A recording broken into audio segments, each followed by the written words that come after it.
A simple woman kicked out of a restaurant. Minutes later, her billionaire husband's Porsche arrives. She never expected that her casual clothes would get her thrown out of the fine dining establishment. But when her husband shows up, everything changes in an instant. The soft glow of evening lights illuminated Evelyn Reed's face as she navigated the busy streets of downtown Chicago. At 34, she carried herself with a quiet confidence that came from knowing exactly who she was.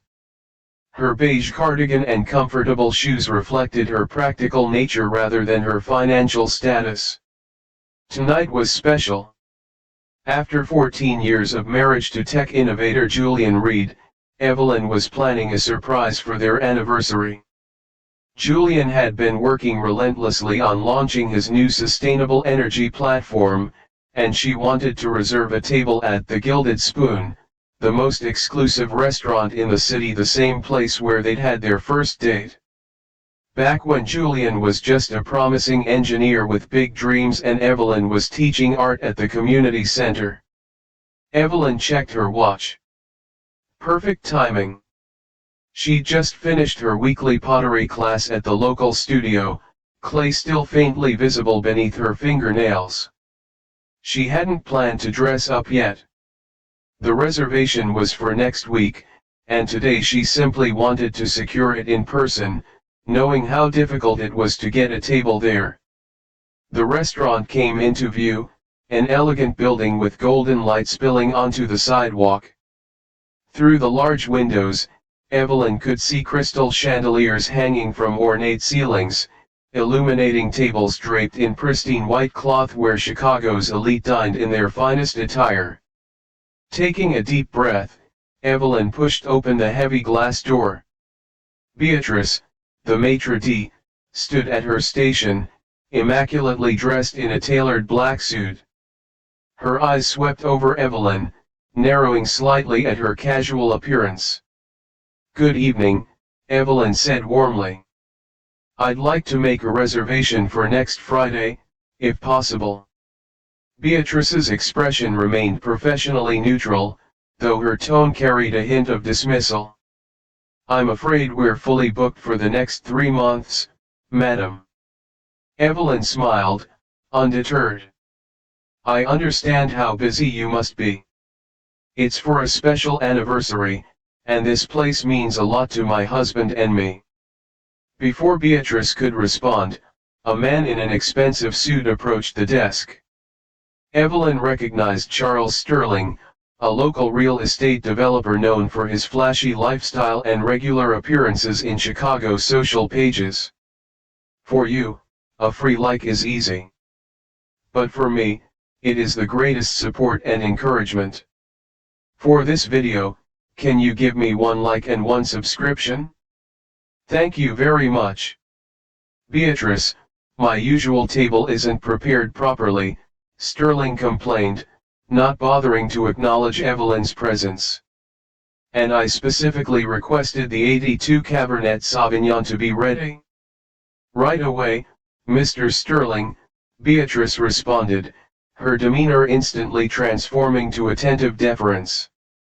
Sterling finally glanced at Evelyn, his eyes making a quick, dismissive assessment. He leaned toward Beatrice, speaking in a stage whisper clearly meant to be overheard. "I thought this establishment had standards. Since when do we let just anyone walk in off the street?" Beatrice cleared her throat uncomfortably. "Sir, I was just explaining that we're fully booked." Evelyn felt a flush creep up her neck but maintained her composure. "As I was saying, it would be for our anniversary. Perhaps I could speak with the manager about any possible—" "Listen," Sterling interrupted, turning to face her directly. "This isn't some casual diner. People wait months for reservations. They dress appropriately." He gestured toward her clay-stained jeans with distaste. Evelyn straightened her shoulders. "I understand the restaurant's prestige, sir. I'm only trying to make a reservation for next week, not dine tonight." Sterling snorted. Beatrice, please handle this situation. My guests are waiting. As Sterling walked away, Evelyn noticed several diners watching the exchange with interest, some with thinly veiled amusement. She turned back to Beatrice, determined to complete her task despite the humiliation burning in her chest. I apologize for the interruption, Evelyn said, maintaining her dignity. As I was saying about the reservation. Beatrice cut her off with a practiced smile that didn't reach her eyes. Perhaps I wasn't clear, madam. We simply don't have availability. Evelyn reached into her purse. I understand this is a prestigious establishment. I'm prepared to place a deposit if that would help secure a table. She pulled out her wallet, but Beatrice held up her hand. It's not a matter of deposits, she said, her voice lowering. The Gilded Spoon caters to a certain clientele. We have standards to maintain. The implication hung in the air between them. Evelyn felt her cheeks burn, not from embarrassment now, but from indignation. I see, she replied evenly. And those standards are based on appearance, not character. Beatrice's expression hardened. Madam, perhaps you'd be more comfortable at one of the bistros down the street. They're quite lovely and more accommodating to casual diners. From his table, Sterling watched the exchange with undisguised satisfaction. His voice just enough to be heard by nearby tables. Some people simply don't understand their place. This isn't a soup kitchen. A few patrons chuckled, emboldening the restaurant's female manager, Eleanor, who had been observing from nearby. She approached with the confidence of someone accustomed to handling difficult situations. Is there a problem here, Beatrice? She asked, her gaze fixed critically on Evelyn. This woman was just leaving, Beatrice replied smoothly. Evelyn stood her ground. Actually, I was trying to make a reservation for a special occasion. My husband and I. Madam, Eleanor interrupted, her tone condescending, I must ask you to leave. You're disturbing our guests. Evelyn looked around bewildered. I'm simply trying to make a reservation. How is that disturbing anyone? Sterling chimed in again from his table. Some people need to be told twice, apparently. Eleanor moved closer, lowering her voice to a threatening whisper. Madam, either you leave voluntarily, or I'll be forced to have you escorted out. Evelyn felt a surge of disbelief. This couldn't actually be happening. Is this how you treat all potential customers, or just the ones who don't arrive in designer clothes? The manager's patience visibly thinned. We have the right to refuse service to anyone who doesn't meet our establishment standards. And what standards would those be? Evelyn challenged, her voice steady despite the humiliation burning in her chest. Eleanor glanced toward Sterling, who gave a subtle nod. The message was clear, valued customers were being disturbed. Thomas, Eleanor called to a young man in a suit standing near the entrance, please escort this woman out. She's causing a disturbance. The young man looked uncomfortable but approached dutifully. Ma'am, if you could please come with me. Evelyn remained rooted to the spot, processing the absurdity of the situation. You're actually throwing me out for trying to make a reservation while dressed comfortably. For you, a free like is easy.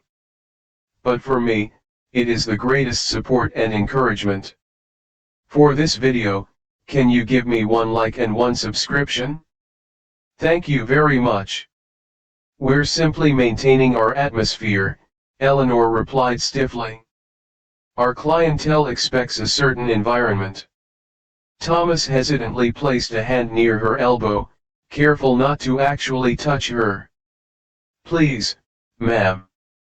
Evelyn looked around at the watching diners, some uncomfortable, others amused, most simply turning away to their conversations, dismissing the scene as unimportant.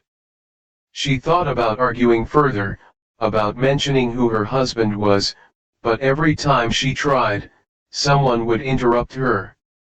"My husband is," Evelyn began. "Let me guess," Eleanor said with a smirk, "someone very important." "We hear that quite often, I'm afraid." "If you would just let me explain," Evelyn tried again. "There's nothing to explain," Beatrice interjected. "The Gilded Spoon has clear standards, and we're simply enforcing them." With as much dignity as she could muster, Evelyn allowed herself to be escorted toward the exit. Behind her, she could hear Sterling's satisfied chuckle and his stage whisper, "Finally. Some people are just too poor to stay." As she reached the doorway, Evelyn turned to look at the manager. "You've made a mistake." "The only mistake," Eleanor replied coldly, "was allowing you through the door in the first place." Thomas held the door open, his eyes downcast, clearly uncomfortable with his role in this public humiliation. As Evelyn stepped outside into the cool evening air, she pulled out her phone. This wasn't how she had planned to involve Julian in her anniversary surprise, but plans had changed. What she didn't know was that her husband's sleek black Porsche was already turning the corner, heading toward the restaurant. Julian had decided to surprise her after finishing his meeting early, remembering she had mentioned stopping by the Gilded Spoon to make their anniversary reservation. If this story is touching your heart, hit that subscribe button and join our community. You won't want to miss what happens next in this powerful moment of truth. The evening air felt unexpectedly cold against Evelyn's flushed cheeks as she stood outside the Gilded Spoon. The humiliation stung, not because she valued the opinion of people who judged her by appearance, but because the injustice was so blatant, so unapologetic. Through the glass doors, she could still see Beatrice and Eleanor exchanging satisfied glances, as if they had successfully protected their precious establishment from an unwanted intruder. Evelyn's fingers hovered over her phone, about to call Julian, when the distinctive purr of a finely tuned engine caught her attention.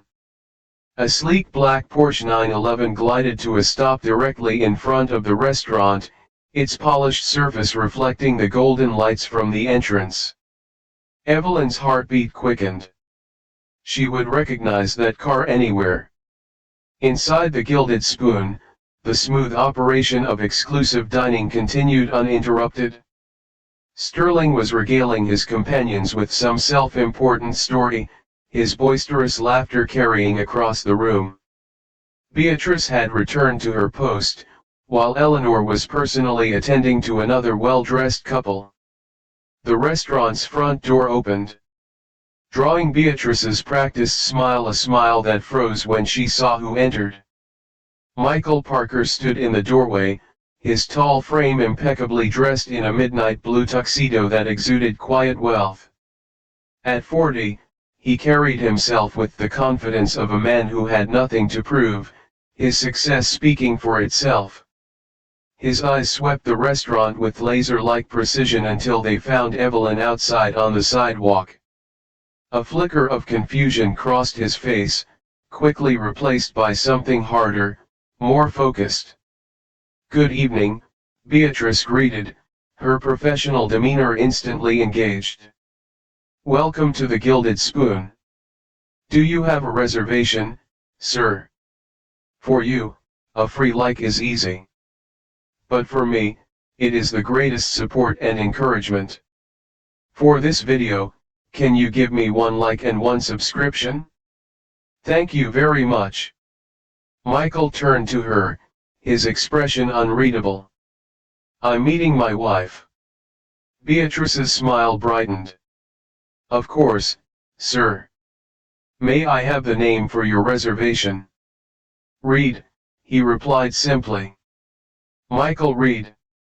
The effect was immediate but subtle. Beatrice's smile faltered for just a moment. The name Reed carried weight in Chicago's business circles. She quickly recovered, though uncertainty now tinged her confidence. "Mr. Reed," she said, managing to maintain her composure, "I don't believe we have a reservation under that name tonight." "That's because my wife came to make one," Michael replied, his voice level but with an edge that made Beatrice straighten. "For our anniversary next week. She just stepped out, it seems." Beatrice's complexion paled slightly. "Your wife was here? Perhaps you could describe her." Michael's gaze sharpened. "Blonde hair, beige cardigan, probably mentioned our anniversary."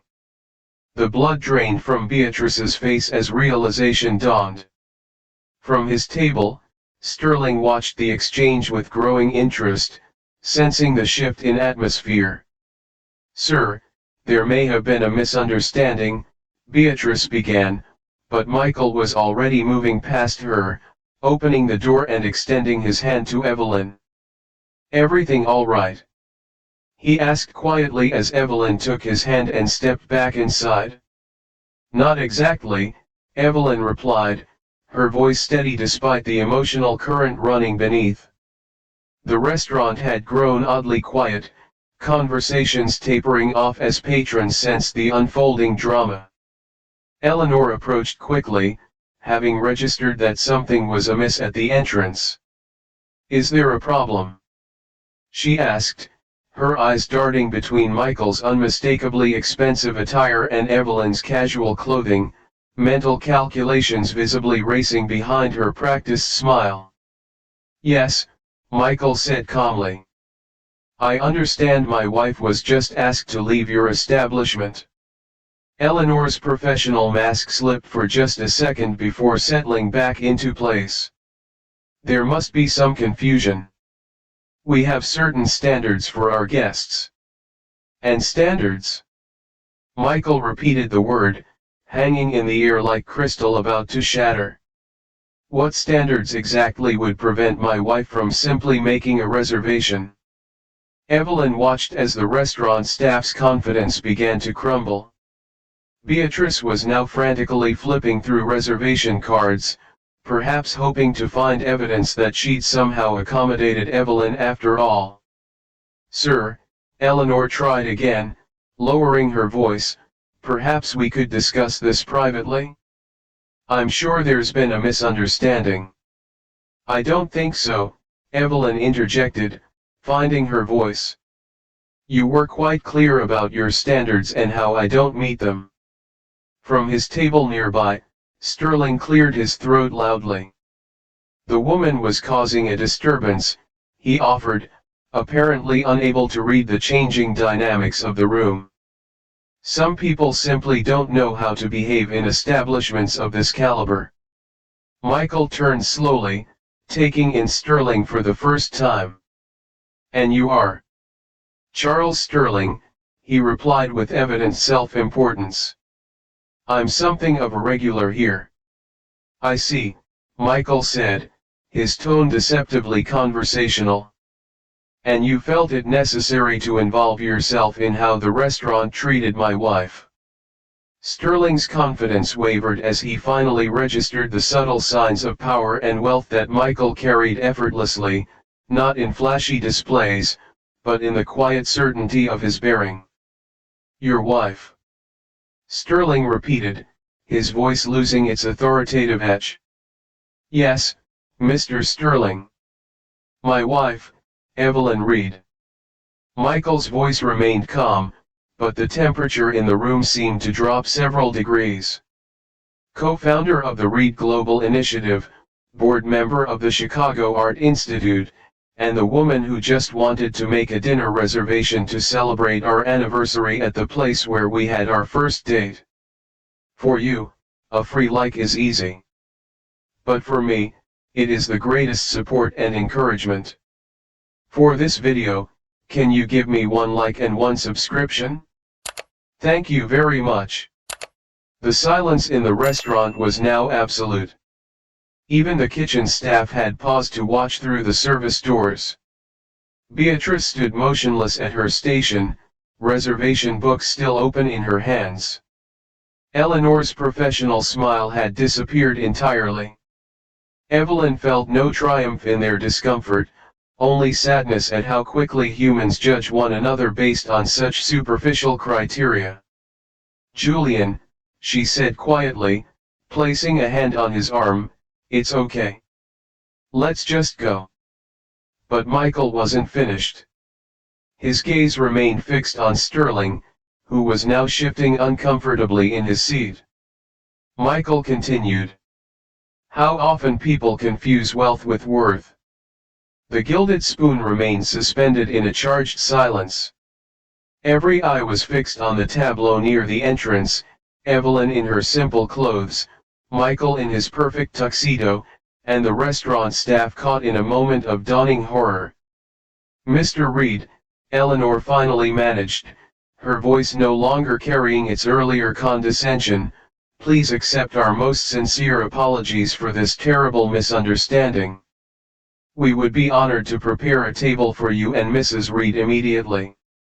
Michael's expression didn't change. "A misunderstanding," he repeated, the words hanging in the air. "Is that what we're calling it?" Thomas, the young man who had escorted Evelyn out, stood nearby, his discomfort palpable. Unlike the others, he seemed genuinely distressed by what had transpired. "Sir," Beatrice interjected, her professional veneer cracking further, "we had no way of knowing who Mrs. Reed was. If she had just explained." "She tried," Thomas said quietly, surprising everyone, including himself. "Several times." Beatrice shot him a withering glance, but the young man continued, something like conviction strengthening his voice. "Mrs. Reed tried to explain who she was, but she was interrupted. She mentioned her husband, but no one listened." Sterling, unwilling to be sidelined in the unfolding drama, rose from his table.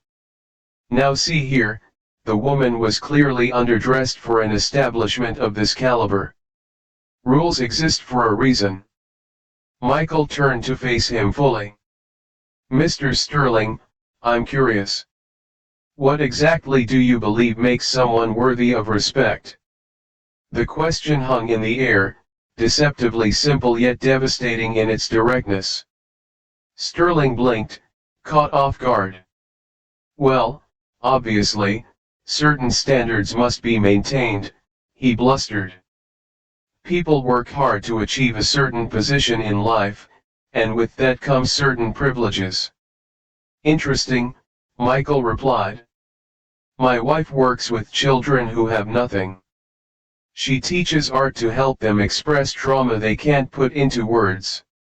She sits on boards that determine how millions in charitable funds are distributed." His voice remained conversational yet carried to every corner of the now silent restaurant. "She chooses to dress practically because her work is about substance, not appearance." Evelyn squeezed Michael's arm gently. This display wasn't his usual style. Michael typically avoided confrontation, preferring to let his work speak for itself. But tonight, watching the righteous indignation in his eyes, she was reminded of why she had fallen in love with him all those years ago. "Julian," she said softly, "it's really okay. Let's just go." He looked at her, his expression softening. "It's not okay, Evelyn. Not just because of you, but because of how many others they probably treated this way. People who don't have the privilege of walking back in and exposing their prejudice." Eleanor stepped forward, desperation now evident in her manner. "Mr. Reed, please allow us to make this right. We can discuss this privately in my office." Michael turned back to her, his composure intact but his resolve evident. "Make it right? I don't think you understand what's happened here. This isn't about getting a table now that you know who we are. It's about the fact that you believe some people deserve basic dignity and respect, while others don't. Several diners shifted uncomfortably in their seats. This wasn't the entertainment they had expected with their expensive meals. Not this mirror being held up to reflect the ugly side of exclusivity. From across the room, an elderly couple rose from their table. The woman, elegant in her understated evening wear, made her way over to Evelyn and Michael. "Young man," she said, her voice carrying the weight of decades of Chicago society, "you are absolutely right." The woman turned to face the restaurant staff. "My husband and I have been dining here for 20 years. We've watched this place change from a restaurant that valued character to one that values only appearances and connections. Tonight has confirmed what we've suspected for some time." Her husband joined her, nodding in agreement. "We won't be returning," he added simply. Sterling, realizing the tide was turning against him, attempted to salvage his position. "Now, Margaret," he said to the elderly woman, "surely you're overreacting. Standards must be maintained, or else." "Or else what, Richard?" Margaret challenged. "Or else we might have to judge people by their character rather than their clothing." What a terrible thought. Thomas stepped forward again, removing his server's jacket. "Eleanor, I quit. I've been uncomfortable with how we profile guests for months, but tonight crossed a line I can't support." Beatrice's composure finally cracked completely. "Thomas, don't be ridiculous. Think about your career. For you, a free like is easy. But for me, it is the greatest support and encouragement. For this video, can you give me 1 like and 1 subscription? Thank you very much." "I am," he replied simply, placing his jacket on the reception desk. Evelyn watched this cascade of consequences with mixed emotions. She hadn't wanted this, hadn't intended to disrupt so many lives or create such a scene. Yet perhaps this moment of reckoning was overdue. "Julian," she said quietly, "let's go home." Julian nodded, knowing that spectacle had never been Evelyn's style. As they turned to leave, Eleanor made one desperate final plea. "Mr. Reed, please. Your reservation for your anniversary? We would be honored to host you. Complimentary, of course." Julian paused at the door, turning back to face the restaurant. The patrons, the staff, Sterling all waited for his response. "The purpose of our anniversary dinner," he said finally, "was to celebrate love, growth, and values that matter. I'm afraid those values are incompatible with what this establishment represents." As they stepped outside into the evening air, Evelyn slipped her hand into Julian's. "That was quite a scene," she said, a smile playing at the corner of her lips. "Too much?" he asked, suddenly uncertain. Evelyn considered this for a moment. "No," she decided, "not too much. Sometimes the world needs to be reminded that worth isn't determined by appearances." As they walked toward Julian's Porsche, neither noticed the young server, Thomas, exiting the restaurant behind them. "Mr. and Mrs. Reed," he called out hesitantly. They turned, surprised. "I just wanted to say," he began, then gathered his courage, "what happened in there wasn't right. And well, I'd like to thank you for standing up. Not just for Mrs. Reed, but for all the others who have been treated that way but couldn't do anything about it." Julian smiled, extending his hand. "Thank you for speaking the truth, Thomas. That takes real courage. Do you have other plans?" Evelyn asked suddenly. No, ma'am, Thomas replied, confusion evident on his face. Then join us for dinner, she offered. We know a wonderful little Italian place where they judge the food, not the guests. As the three walked away from the Gilded Spoon, the weight of the evening's confrontation lifted. Behind them, through the restaurant's windows, Eleanor could be seen addressing her staff with urgent gestures. Beatrice sat at her station, shoulders slumped, and Sterling stood alone at his table, the center of attention he'd so craved now focused on him for all the wrong reasons. 3 weeks later, Evelyn sat at her pottery wheel, fingers coated in clay as she shaped a simple vase. The afternoon sunlight streamed through the windows of her studio, illuminating particles of dust dancing in the air. This was her sanctuary, a place where worth was measured by intention and effort, not appearances or status. The door opened quietly, and Julian entered, carrying 2 cups of coffee. He placed one near Evelyn, careful not to disturb her work, then leaned against the wall to watch her skilled hands transform formless clay into something beautiful. The board approved Thomas's proposal, Julian said after a comfortable silence. Full funding for the Community Arts Initiative.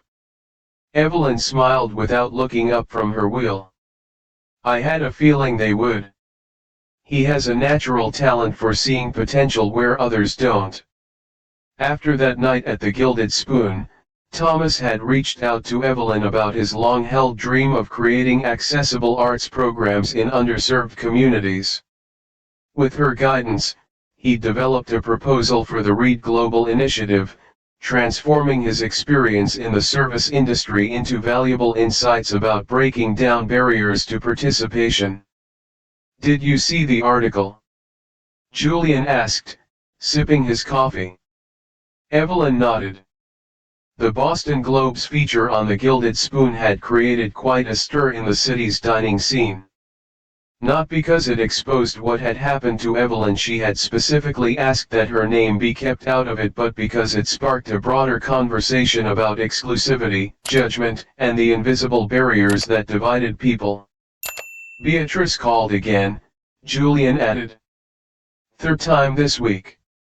After the incident, Beatrice had left the Gilded Spoon, her departure part of the restaurant's very public commitment to re-examine its values.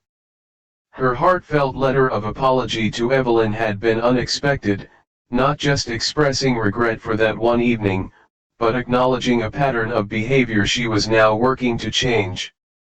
Maybe we should talk to her, Evelyn suggested, her hands still working the clay. Everyone deserves a chance to grow.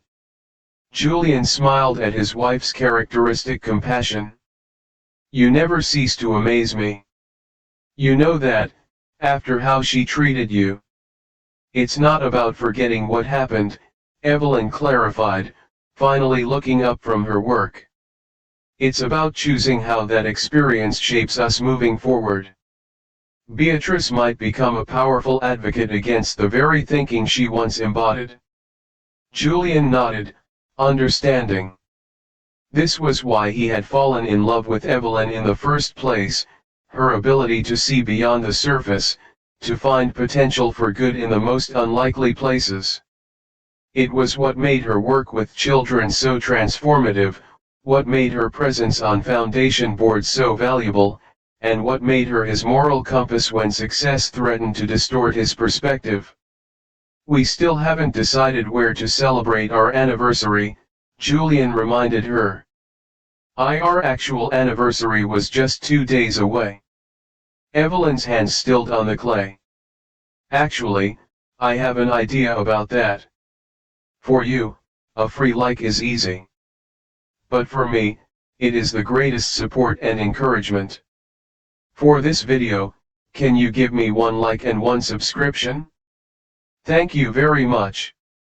The following evening, Evelyn and Julian stood outside a modest brick building in a neighborhood far removed from the glittering facades of Boston's high-end dining district. A simple sign read "Community Table," and through the windows, they could see people of all ages and backgrounds gathered around large wooden tables. "Are you sure about this?" Julian asked, though he already knew the answer. Evelyn nodded. "Thomas said they're doing amazing things here. A pay-what-you-can model, cooking classes for kids, job training for those re-entering the workforce. It represents everything we believe in." Inside, they were greeted by a diverse staff who treated every guest with the same warm welcome. No one looked twice at Evelyn's simple dress or raised an eyebrow at Julian's absence of a tie. They were seated at a long table beside a family celebrating a child's birthday and across from an elderly man dining alone.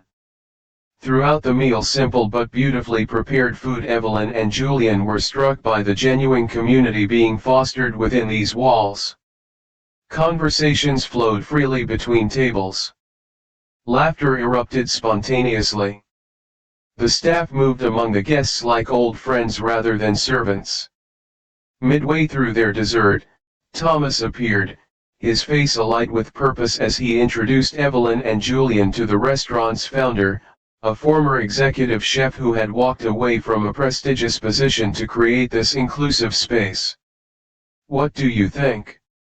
Thomas asked, his enthusiasm evident. "It's perfect," Evelyn replied sincerely.